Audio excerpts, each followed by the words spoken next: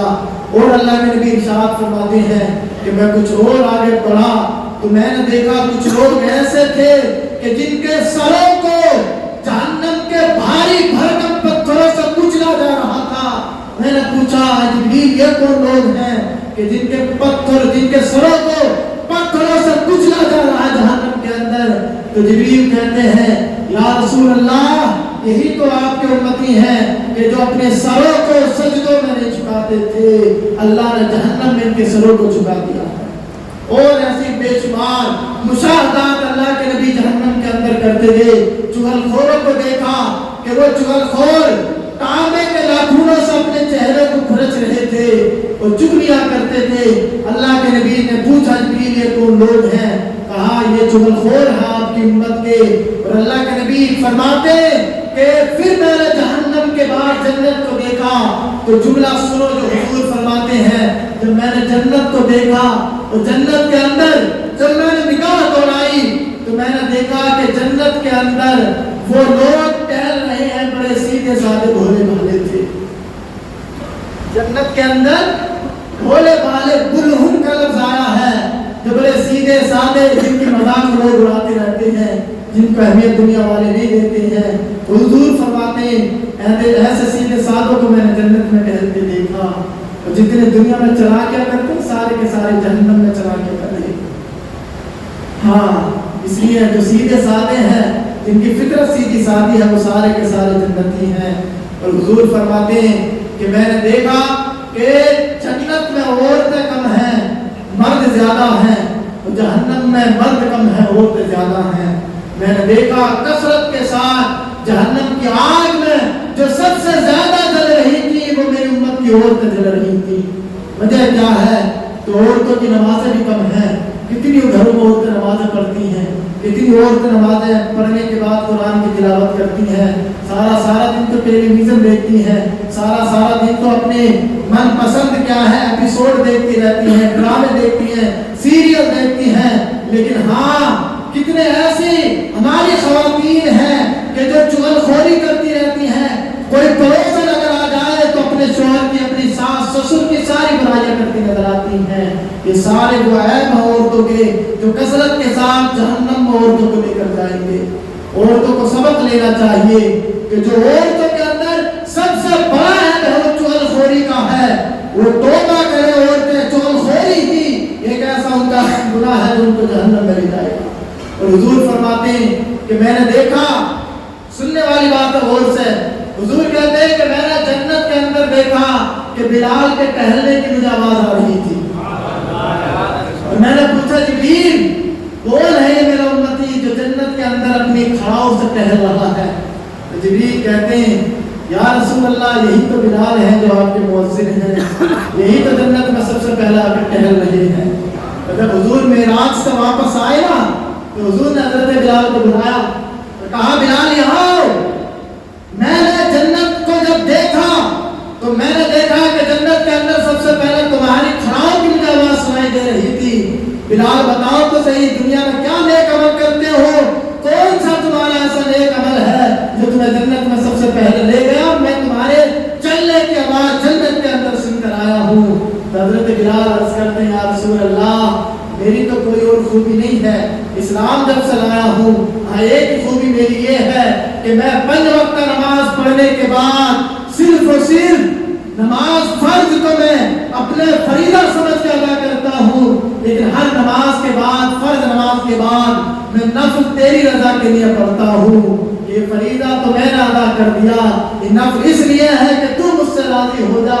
حضور فرماتے ہو یہی تیرے نفل تجھے جنت میں لے کر چلے گئے۔ یہ ساری باتیں ہیں، یہ شب معراج ہے۔ کافی وقت ہو گیا، آپ کو عبادتیں بھی کرنی ہے، اور مجھے یقین ہے کہ اللہ تبارک و تعالی ہم سب کو شب معراج کے فیضان سے مالا مال فرمائے گا، اور ہم گناہگاروں کے گناہوں کو اللہ اس رات کے صدقے میں معاف فرمائے گا۔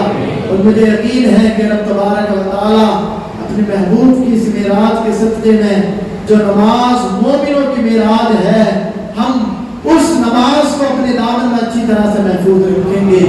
اور یاد رکھیں حضور کی معراج یہ ہے کہ انہوں نے خدا کو دیکھا، اور امتی کی معراج یہ ہے کہ وہ مصطفیٰ کو دیکھے.